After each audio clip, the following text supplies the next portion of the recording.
So, Psych of Adjustment, this is about it. This is lesson 11. This is the last one. And this one was written for this semester. So this is brand new. We'll see how it goes. And of course, it's tied to a homework assignment. We know that for Ohio State that one of the wellness dimensions is creative wellness. And I hope that this kind of inspires people in that direction. So I'm going to call this creativity in 3 takes. And you'll see how that ties to the homework assignment.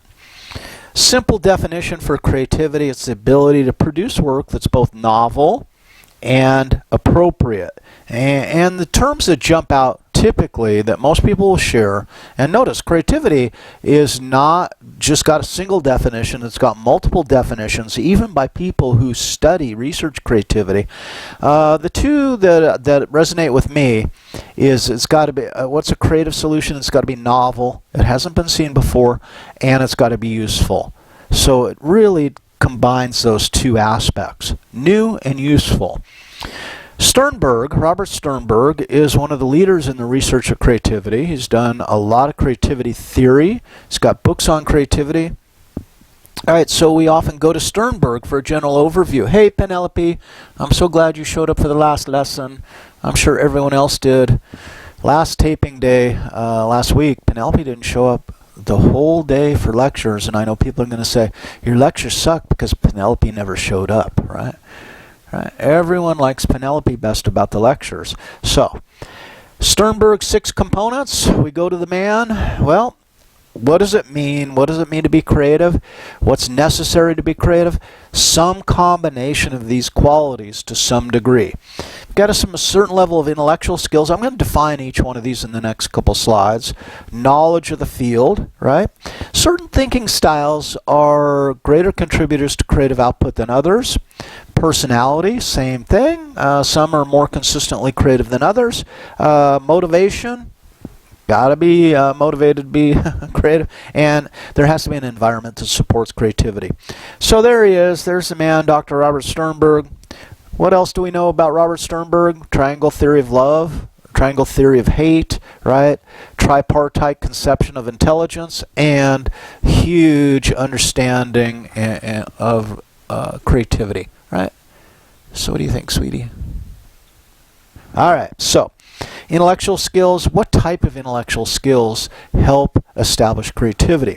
Well, the synthetic skill to see problems in new ways and to escape the bounds of conventional thinking. So we got to think outside the box, and that's where that term has come from, right? But it also requires the analytic skill to recognize which ideas are worth pursuing and which aren't. So creativity often generates a bunch of ideas, but some ideas probably won't lead anywhere, and we have to have the understanding that this is probably not going to work, probably not going to work, probably not going to work.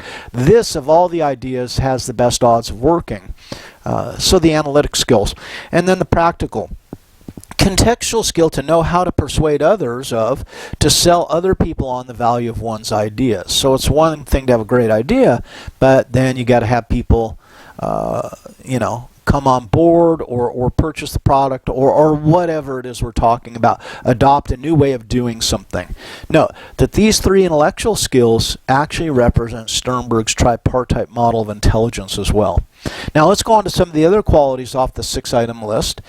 Knowledge, motivation, and environment, or the next 3 on the list. Well, the thing with creativity, you got to know enough about the field, right, so that you know what direction the field needs to go, what actually demonstrates a creative output within that field.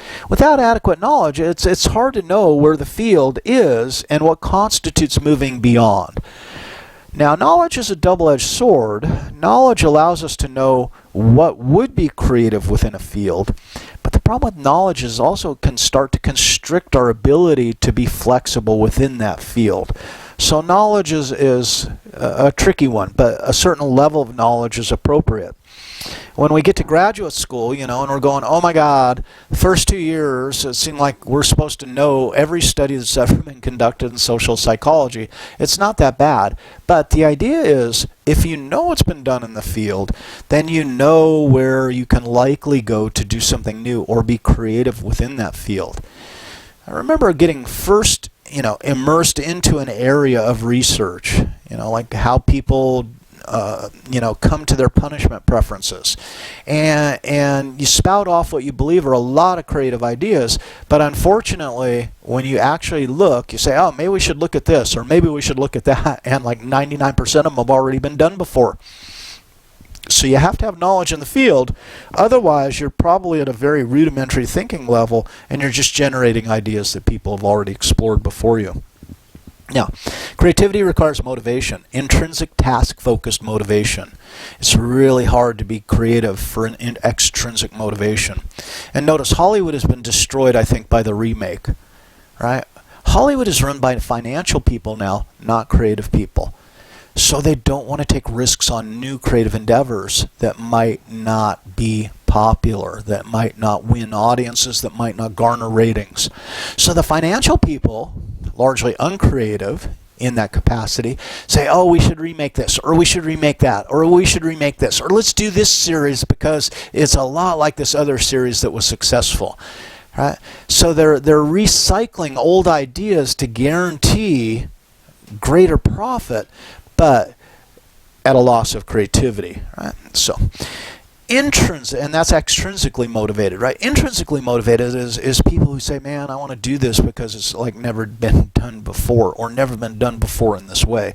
And so they're intrinsically promoting the creativity because it satisfies that need within themselves. So the decision to be motivated that often requires making the task interesting, sometimes we're engaged in something that's relatively rote, that's relatively standard, and can we supply the intrinsic motivation to find a way to do it to make it more interesting for ourselves? And that's an interesting form of creativity within the creative pursuits. Now, are we in an environment that supports and rewards creativity? And if we're in an environment that largely functions on fear, that is making people afraid, don't expect to see any creative output. Right? Fear is the chief enemy of creativity. Anxiety, right, is something we have to embrace to be creative. That is, when you do something creative, you're doing something that's never been done before. And if it's never been done before, you don't know how it's going to work out. And if you don't know how it's going to work out, then you're likely to be anxious. So creative people make anxiety their friend. That is, if I'm feeling anxious about something, it probably means that it is actually creative. Now, it might not be well received, and that's where the anxiety comes in. Oh, by the way, there's one of Stern Brooks, many books on creativity, the Cambridge Handbook of Creativity. Big book, and can, suffice as a textbook. So, now, let's do our last two on that list of 6. Thinking styles and personality. Well, okay. So thinking styles, it's a preferred way of using one's skill, how to deploy one's skills, a preference for thinking, and the decision to think in new ways. And from this, we practice and we learn at some point, especially with the knowledge component in place, the ability to ask the right question. That is the question that looks at and exposes that niche where there's a potential to be creative, right? So notice this is highly metacognitive. And what is metacognition? Thinking about thinking. And what do? We think about the way we think and say, does my style of thinking kind of limit creativity, or does it enhance creativity, and how might I change it up, right? So we got to think about our thinking. And then what about the personality? What about the creative person? All right, I want to share with you a good friend of my mom's. I've been thinking a lot about my mom lately. She passed away a year ago as of Saturday. And as a casting director, she was reasonably creative in her job. Her job was to read the script and then, make lists of actors who could play each part, and then negotiate with the director, the agents, the producer on who will play each part, and stay within her budget, etc. So it was a creative endeavor, and through her work, of course, she had a lot of actor and actress friends. Of course, now we call them all actors. And I'm thinking in terms of one of her better friends was Loretta Swit, Hot Lips Houlihan on MASH. And when I first met Loretta, I don't know, I was probably 9 or 10 years old, and she was becoming friends with my mom. Loretta had packed it all in from New York. She was born and raised on the East Coast. She had played on Broadway. She had played this part called Gooch in the musical Mame, and I think in meeting Loretta, first of all, she's dynamic and a funny and outgoing individual, and I love Loretta for that. But I think what amazes me more about Loretta and others like her that I met in Hollywood was her absolute dedication to making it happen for herself. She never gave up. I remember going to this little playhouse in Sherman Oaks, just not in Hollywood, man, just in the San Fernando Valley, this little playhouse, and she was in this play that they were putting on, and everyone volunteered. So everyone there, no one got paid, right? And she just put in tremendous amount of effort and work into being in this play, right? Why? Because she couldn't consider doing anything else. She was an actress. She wanted to be an actress. Everything about her was about the willingness to overcome obstacles, hearing no 100 times, right? Working, getting parts, small parts, building on that success, right? And then putting it out there, this willingness to take risks. And what I found is I met a lot of creative people that my mom knew, and others on my own. But creative people often were creative in multiple domains. So Loretta's written a couple books, right? She's a pretty damn good painter. She has a line of jewelry, right?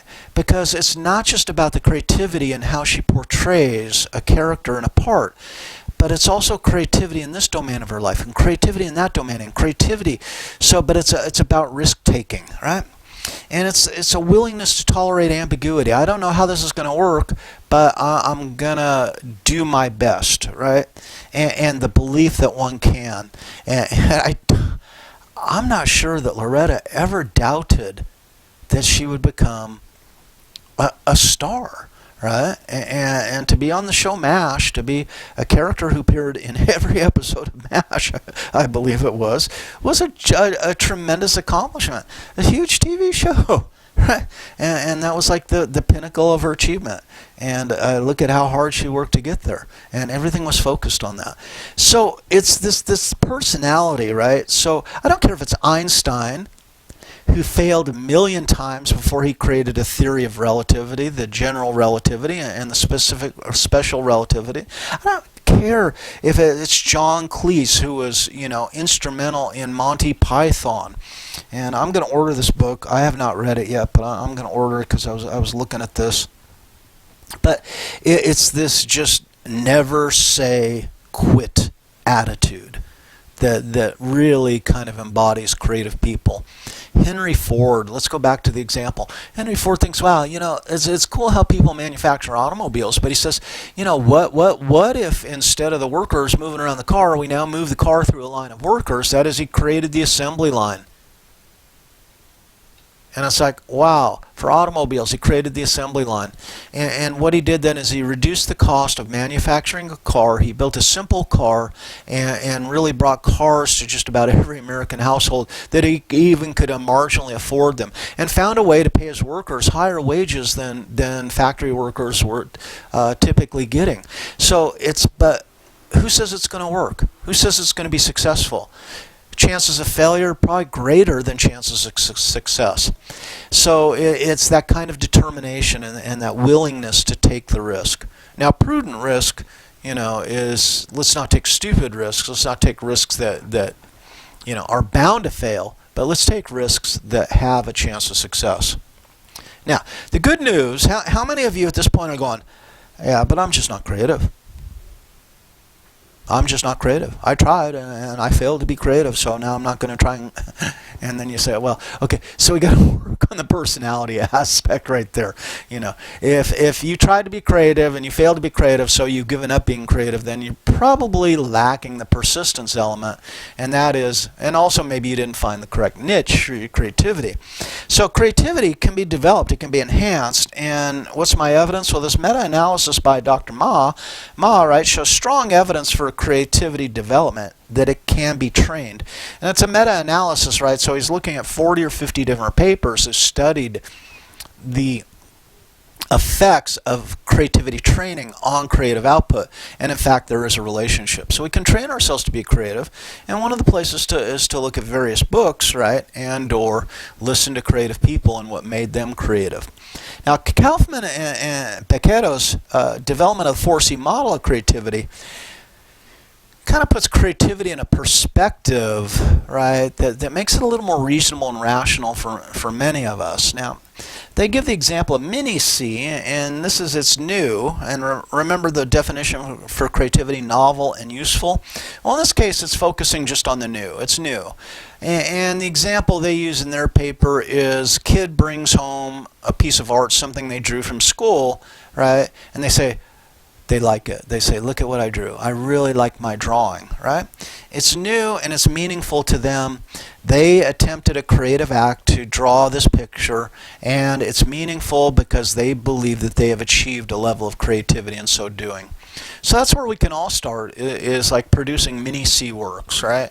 And that is just keep producing them. But then we show them to others, and this is where we go from mini-C to little c.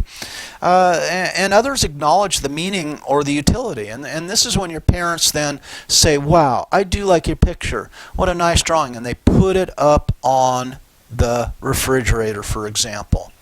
Right? So to display it to everyone who comes over to the house. Notice, though, that in fact this is not being done in a vacuum. It was the child's creative effort, but now they have supporters who say, we appreciate your effort and we're willing to display your effort or acknowledge your effort. So the environment has to support creativity.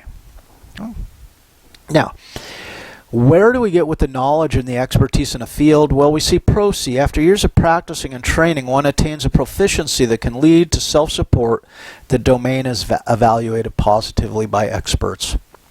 And I remember going to graduate school, and I talked about this to you earlier, this years of study.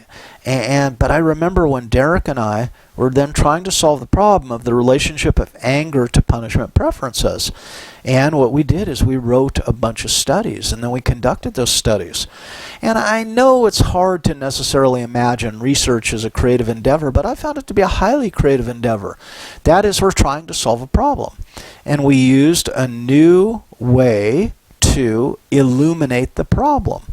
And at this point, we are becoming experts in the field. So really, and Derek has gone on to support himself through his teaching and his research. And I have created God knows how many courses, right? And I'm evaluated positively by my peers or experts in the field, as Derek is with his research, or my buddy Maddox. So most of us have the potential to develop a Pro-C level of creativity, right? But it takes diligence, it takes hard work, it takes a lot of effort, and it takes persistence. Now, Big C, all right, not a lot of us are probably going to earn our place in history books. I know I am unlikely to. So being recognized and appreciated by a body of work, but some folks are. Regardless, we can see that, in fact, what Kaufman and Bechetto are doing here is demonstrating, right, the developmental model, and they've laid out a path of different levels of creativity. Just as Kohlberg has laid out a path of different levels of moral reasoning, or Piaget has guided us through levels of cognitive development, they've offered us a model of creative development. Now, the stages of the creative process came to us from Graham Wallace, right? And the 4 stages of the creative process are preparation, incubation, illumination, and verification. This comes to us from his book in 1926, The Art of Thought. And this is kind of, held to be one of the standards of how the creative process unfolds. We prepare by saying, wow, there's a problem. Wow, here's something that needs a solution. Oh, here's something that needs to be improved. Oh, here's an opportunity, and maybe it's a marketing opportunity, an opportunity to sell a product that has yet to be created, right? And that's a preparation. So we're getting all our ducks in a row. We're trying to figure out the lay of the land and what needs to be done. Notice, needs assessment, as we've talked in the Holy Trinity, is probably an important component of this as well. With preparation comes the question, what do we need to know? What do I need? elements do I need to consider? And so the preparation, and in graduate school what we're doing is we're learning about all these other studies, all these things other people have done. That is part of the preparatory process. So we identify the problem, we prepare ourselves with the adequate knowledge base, and we probably, preparation can also be move into an environment that supports our creativity. So all those kind of with the preparation. Now the incubation is the period of non-conscious processing. And the crazy thing about creative ideas is few of us can force ourselves to say, I want to generate a creative idea right now. Boom. Not so much. We engage in the preparation process and then we forget it. We leave it alone. This is the incubation, and this is where the non-conscious is taking everything we know and it's saying, how's that fit? How's that fit? How's that fit? How's that fit? How's that fit? How's that fit? And all these fits, all these random combinations are largely being rejected by the non-conscious. It's just going, no, no, no, no, no, no. Behind the scenes, outside of our awareness, but all of a sudden one comes in and says, oh, that might be something. And at that point, when the non-conscious says that might be something, it pushes it up to the conscious mind, it pops to mind, and that is illumination. It's that light bulb going off, and it's like the aha moment, whatever you want to call it. Okay, the aha moment is one of the bitchinest part of the process, right? Because it just kind of shoots out of nowhere, shoots out of our brain, right? Or it could happen via a conversation as well. But in teamwork. Another story for another class.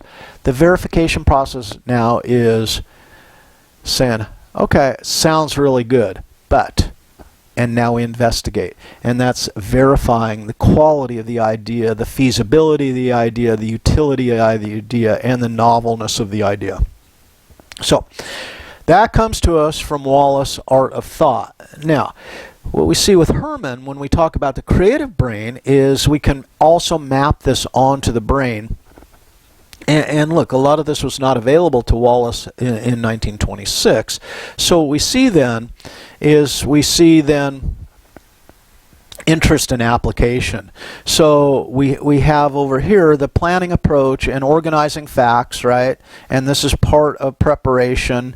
And then the logical thinking, analysis of facts, and the processing of numbers, right? So this is really the preparation and verification. And so part of our brain is very skilled at this, but then we know another part of our brain is probably very good at the softer end of it, the incubation and the illumination.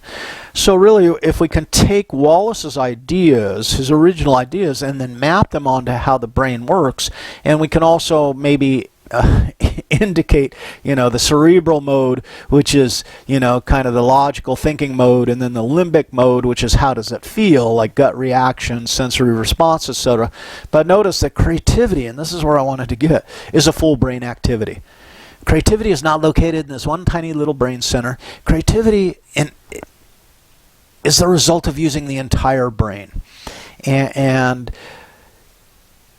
when we look at aging and we look at mental wellness as we age, right, the idea of use it or lose it, to the extent that we engage in some kind of creative capacity or to appreciate others' creativity, activates larger and larger areas of the brain and keeps us fresh and keeps us younger and keeps us mentally well in that regard. So it enhances, our mental wellness and our creative wellness.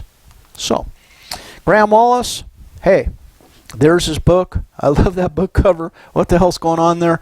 I've been reading this book off and on, but there's been other works that have been more important to where I need to go, especially for this class. I've done a lot of reading this semester and will continue to do so. So, Graham Wallace's Art of Thought, and here's a little quote from Graham Wallace. How can I know what I think till I see what I say? We better sit with that for a while. I didn't have any explanation for this, so I'm going to leave that sit with you guys. Let's get to our homework assignment. So, creativity in 3 takes as promised at the beginning of this lecture. But this is going to be like the shortest one in the class. Here's what I got for you. So, traditional creativity. This is what I'm thinking. Traditional creativity is think painting, writing, dancing, acting, cooking, problem solving, research, design. Note that it's the audience recipients of these efforts that endorse them as creative. So the people who view them are ultimately the ones who determine it's novel and useful, not us. We may believe it's novel or useful, but we got to push it out there to others, and they're responsible in large part for the verification. Okay. So traditional creativity, no problem, dovetails perfectly. But where I want to go that I hope is a little more creative and a little fresher for this course, first time out, right, is I also want to think of us in terms of think of intrapersonal creativity. And this is the creation of the self. Now, we've been through the identity crisis, right, which is largely the creation of the self so that we can go on to share it with someone and be intimate. So it's the development of the self, the creation of the self, and the process of deciding that I want to improve and how am I going to go about that. It's so even more so, it's the movement forward towards self-actualization and authenticity. And Rollo May wrote the book Courage to Create, which is largely about the creative process. But when I read it, I always look at it as the subtext of intrapersonal creativity. So in this case, intrapersonal creativity is who are you? Who do you want to become? What are the aspects of improvement you're interested in? And remember, what we're told by the existential psychologists is in becoming authentic, you're becoming more and more you. You're becoming increasingly authentic, and you have no way of knowing what that is. So it can be anxiety provoking. Hi, Electron. What are you doing, sweetie? You want to come say hello to everybody? Come on. It's better that you say hello this way instead of jumping on the computer. Okay? So there you go. Intrapersonal creativity is about you and about becoming you to a greater and greater extent, increasing your authenticity. How do you go about it? And that's what I'm talking about here for this assignment, is how do I create the self? What tools do I use? In what environments do I place myself? How do I become conscious of myself as a creation that continue to be recreated or to be continuously improved, right? So, another aspect of creativity that I don't think people think about as much as the traditional creativity. And then if we got intrapersonal, doesn't it follow that there's an interpersonal creativity as well? And this is the participation in relationships with others that demonstrate continuous improvement in the direction and quality of the relationship. So this is making a conscious decision to improve the relationship, to enhance the level of creativity within that relationship. And what tools do I use? What techniques? What situations? How do I go about this? So, from those, I'm thinking, right, initially here, I kind of created these three domains of creativity, right, that we can look at.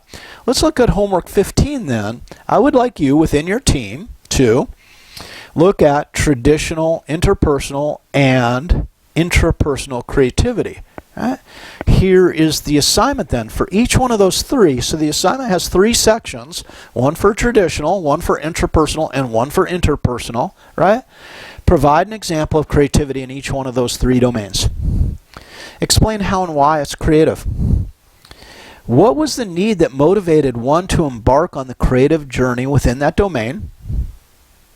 What was the creative endeavor? So explain that. Notice that's kind of, it may be a little repetitive for number 4. How will one know it worked? So how will one know that it was creative output that was generated? How will one know that one was successful in this regard? And then 6, what is potential fail circumstances and how will they be addressed? So if we're thinking about improving some aspect of our relationship, right? So I felt a need with my partner to take our relationship